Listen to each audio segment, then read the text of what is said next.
అంటే మీరు పదవిలో రాకముందు ఒక మాట, పదవిలోకి వచ్చినాక ఒక మాట మాట్లాడుతున్నారు, బట్టి విక్రమార్క గారిని మాట్లాడుతూ ఉన్నారు. ఎందుకంటే ఇప్పుడు గ్రూప్ 1 ప్రిలిమినరీ పరీక్షలో 1:100 సాధ్యం కాదని ఇప్పుడు చెప్తున్నారు మీరు. కాంగ్రెస్ దగ్గర మా దగ్గరగా 2 మాటలు ఉండవండి. ఏదైతే ఒకప్పుడు సాధ్యమని అన్నారు, 2 లక్షల రుణమాఫీ చేసి నోళ్ళు మోయించినామా? అది 2 లక్షల ఉద్యోగాలు ఇస్తున్నాం, ఇవ్వటానికే మేము కసరత్తు చేస్తున్నాం. జాప్యం లేకుండా, లీకులు లేకుండా పారదర్శకంగా ఉద్యోగాలు, వేగవంతంగా ఉద్యోగాలు ఇచ్చి ఈ రాష్ట్రంలో నిరుద్యోగులకు ప్రభుత్వ ఉద్యోగాలు ఇవ్వాలని మేము తాపత్రయంగా ఉన్నాం. అందుకే ఉద్యోగాల క్యాలెండర్ దారి వేస్తాను. ఆ దారిలో పోండి. ముళ్ళబాటు ఉంది, ఇప్పుడు ముళ్ళ కంచెలు ఉన్నాయి. ఆ కంచెలని తొలగించి వాళ్ళకి రాజమార్గం వేసి ఉద్యోగాల క్యాలెండర్ హాయిగా చదువుకోండి. ఈ పోరాటాలు ఇవన్నీ ఉండవు భవిష్యత్తులో అని మేము వేస్తుంటే 1:100 అని అంటారు. 1:100 ఎప్పుడు ఉండాలా? వాడు సోయుని మాట్లాడుతుండే అశోక్ గాడు, అసలు వాడికి ఇంగిత జ్ఞానం కూడా లేదు, బుర్ర లేదు. వాడు పిచ్చి పట్టింది, వాడిని తీసుకుపోయి ఎర్రగడ్డ పిచ్చి ఆసుపత్రిలో చేర్చాలి. ఎందుకంటే ఆయనకు కూడా తెలుసు 1:100 అనేది నోటిఫికేషన్లో మెన్షన్ చేసి ఉండాలా. అప్పుడు ఏం చేసినావు అంటన్నా, అప్పుడు ఏం చేసినావు? యాడికి పోయినా ఏడబడుకున్నావు చెప్పు, సోయి లేకుండా పడిన వాడన్నా. అప్పుడే మరి నీ దగ్గర నిరుద్యోగుల మీద ప్రేమ ఉంటే అప్పుడే చెప్పాలి కదా. వీడికి నిరుద్యోగుల మీద ప్రేమ కాదు, గ్రాడ్యుయేట్స్ అంటే ఓటర్లు, వీళ్ళని మోసం చేయాలా, ఓట్లు వేయించుకోవాలి, వీళ్ళ కోసం పోరాటం చేసి నటించాలా. అసలు పోరాటము నిరుద్యోగులది, గ్రూప్ 2 అభ్యర్థులది, డిఎస్సి అభ్యర్థులు. ఇందులో చొరబడిండు. నాకు వెనకడికి ఏం గుర్తు వస్తుందంటే, ఒక ఎడ్ల బండి పోతుంటే కుక్క దాని కింద పోతుంటుంది. ఎడ్ల కింద పోయే కుక్క అనుకుంటుందట, ఈ బండి మొత్తం నేనే మోస్తున్న బరువు, నేనే లాగుతున్నా అనుకుంటుందట. నిరుద్యోగులు లాగి వాళ్ళ జీవితం కోసం, వాళ్ళ భవిష్యత్తు కోసం వాళ్ళు కష్టపడితే ఆ కుక్క లెక్క బండి కింద నేనే మోస్తున్న బరువు అనేటువంటి కుక్క అశోక్. ఆ కుక్క గాడిది వీడు. వాడు ఈరోజు వాడు మాట్లాడతాడు, వాడికి ఏం మాకు తెలియదు అంటాడు.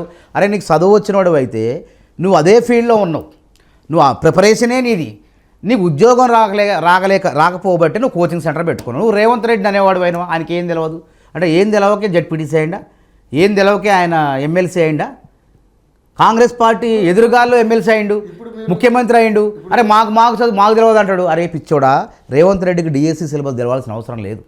రేవంత్ రెడ్డికి నీ చెత్త నువ్వు చెప్పేది ఎవడేం చెప్తాడు, నేను చెప్తా. నేను 4 రోజులు ఎవడైనా పిల్లగాడిని దారిని పోయే దానం చెప్పరా అంటే చెప్తాడు. అది తెలంగాణ ఉద్యమ చరిత్ర, మా చరిత్ర. అశోక్ కూడా ఒక మంచి ఎడ్యుకేటెడ్, ఆయన ఎడ్యుకేట్ చేస్తున్నాడు కదా, అలాంటి వాడికి సంస్కారం ఏది అంటున్నా. చదువుకున్నాడు అయితే ముఖ్యమంత్రిని పట్టుకొని ఇష్టం మాట్లాడతాడు, మమ్మల్ని పట్టుకొని మేము యూనివర్సిటీలో పిహెచ్డీలు చేశాడు. అంటే మీరు విద్యార్థుల పట్ల ఇట్లా మోసపూరితంగా ఉన్నారు కాబట్టి వాడు కథమైండు, మేము రావడంతో వాడు కథమైండు. కాబట్టి వాడు ఏం చేయాలా, మా మీద రాళ్ళు వేయాలా.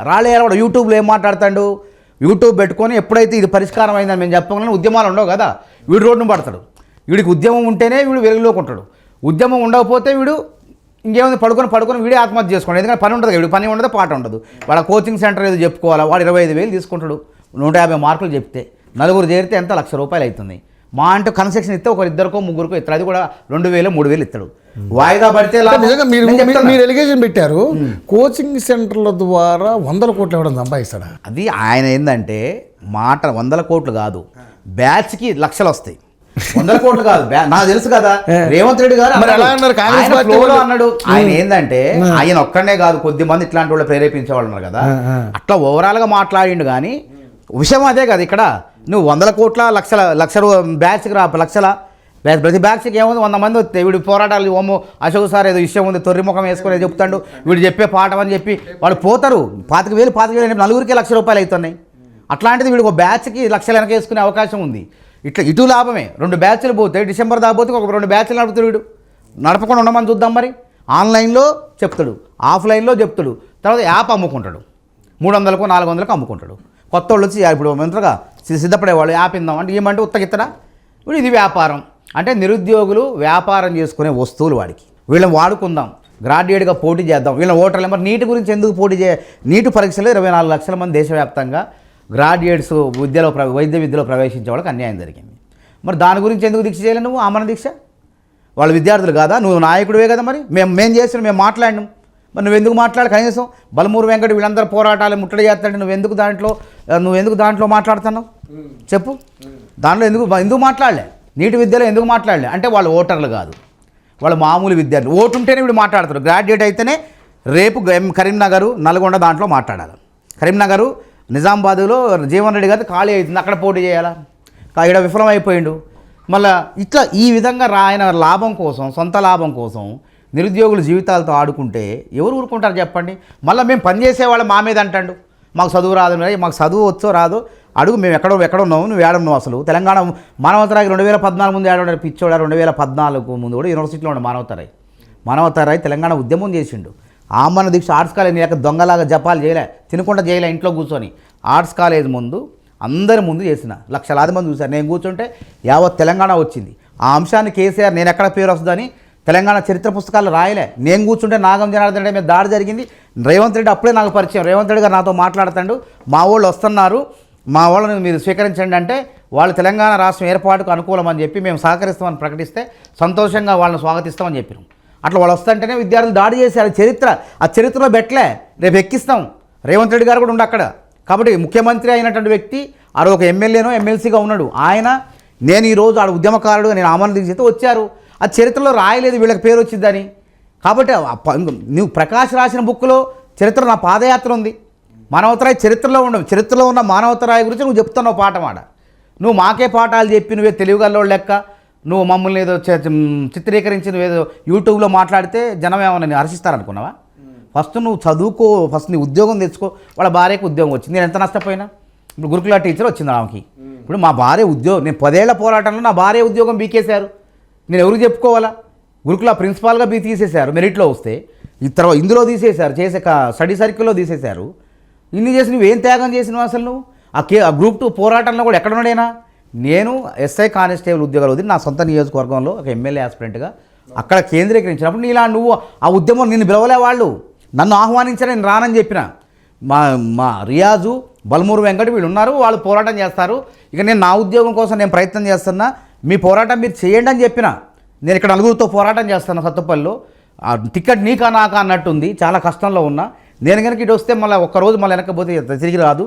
నా పోరాటం, నా చదువు మీరు ఎట్ట చదువుతున్నారో నేను కూడా ఇట్లా పోరాటం చేస్తాను ఇక్కడ అని నేను ఆడ చెప్పడం జరిగింది. అట్ట నువ్వు అందులో దూరి అసలు వీళ్ళు ఎవరు వద్దన్నారు. చివరికి అరెస్ట్ అయ్యి జైలుకు పోయిండు. వాళ్ళు పిలవకుండా పోయి పోలీసు వాళ్ళ ముందు పోయి కుప్పకూలిండు. నాకు చెప్తారుగా అభ్యర్థులంతా వీడు ఏంది కథ ఏంది అనేది.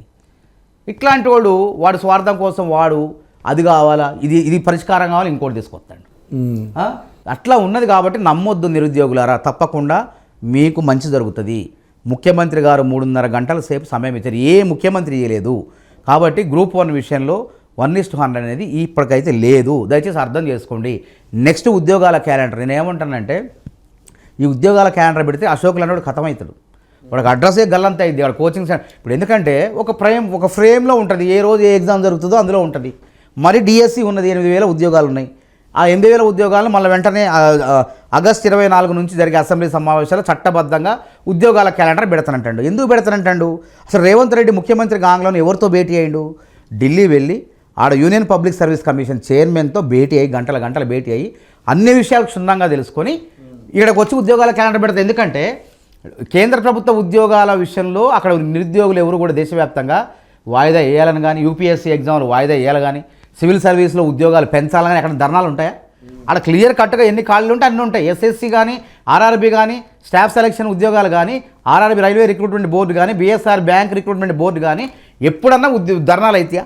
ఎప్పుడైతే ఆ లీక్ అయితే, ఆ బోర్డులో లీకేజీలు అయితే మాకు అన్యాయం జరిగింది ధర్నాలు. అదే విధానాన్ని ఇక్కడ తీసుకొచ్చి ఒక నిరుద్యోగుల్లో గందరగోళం తొలగించాలని ఒక రేవంత్ రెడ్డి తాపత్రయపడతంటే ఆయన మీద రాళ్ళేస్తావు అశోక్, తొర్రి ముఖం కూడా ఇక ఉన్నప్పుడు కూడా కొడతాయని చెప్తాను నేను. ఇంకోటి ఏంటంటే మీరు తెలుసు ఎంత కష్టపడి మీరు ఈ స్థాయికి రావడానికి ఎంత జర్నలిస్ట్గా ఈ స్థాయికి రావడానికి ఎన్ని కష్టాలు పడ్డారు. ఉపవాసాలు ఉంటారు, తినరు ఒక స్థాయికి వచ్చారు. ఇప్పుడు ఒక వ్యాఖ్యాతగా మాతో ఇంటర్వ్యూలు మేము కూడా ఎన్ని కష్టాలు పడ్డాం.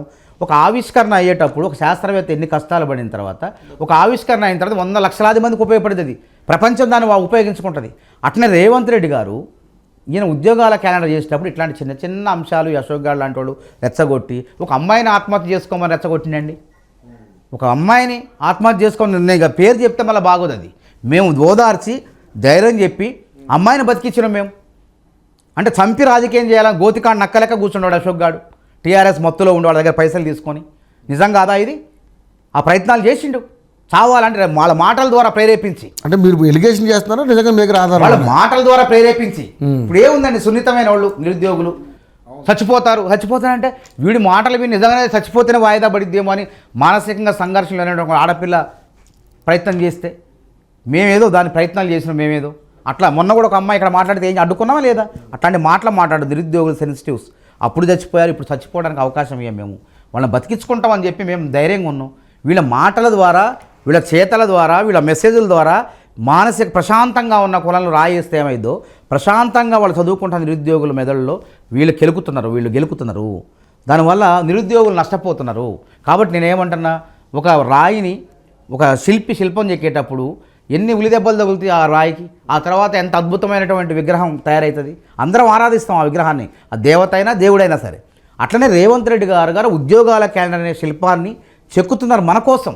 ఒక అందమైనటువంటి ఫ్రేమ్లో మనకు ఉద్యోగాలు ఇవ్వాలనే ప్రయత్నం చేస్తున్నారు వారు. ఎన్ని రోజులు చెప్తారు సార్?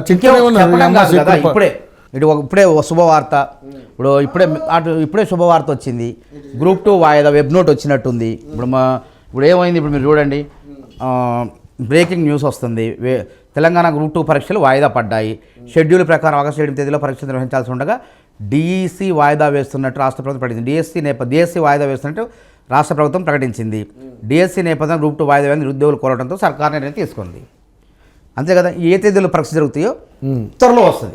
నేను చెప్పిన నవంబరు, డిసెంబరు, ఎందుకంటే ఊహిస్తాను. ఎందుకంటే అక్టోబర్లో అయితే కన్ఫర్మ్. చూడండి మీరు, ATSMS లో వచ్చిన అబద్ధం కాదు కదా. ఇప్పుడు ఏమవుతుంది, ఇప్పుడు అక్టోబర్లో మెయిన్స్ ఉన్నాయి, అక్టోబర్లో పెట్టయితే కాదు, నవంబర్లో గ్రూప్ 3 ఉంది, నవంబర్లో కూడా నవంబర్ 18కి గ్రూప్ 3 ఉంది, నవంబర్లో కూడా పెట్టయితే కాదు. పెడితే నవంబర్ చివరి వారంలో ఇది గ్రూప్ 2 పెట్టాలి, లేకపోతే డిసెంబర్ మొదటి వారంలో పెట్టాలి. అట్లయితే వీళ్ళకి కూడా సమయం ఇచ్చినట్టుంటుంది. కాబట్టి ఆ నెలల్లో ఉండే అవకాశం ఉందని నేను అంచనా ప్రకారం చెప్తున్నాను. కాబట్టి ఇంకా అది వెబ్ నోట్ కూడా వచ్చి ఉంటుంది నాకు తెలిసి. TSPS వెబ్సైట్ చెక్ చేయండి, ఒకవేళ వచ్చి ఉంటుంది. తేదీలు ఓకే.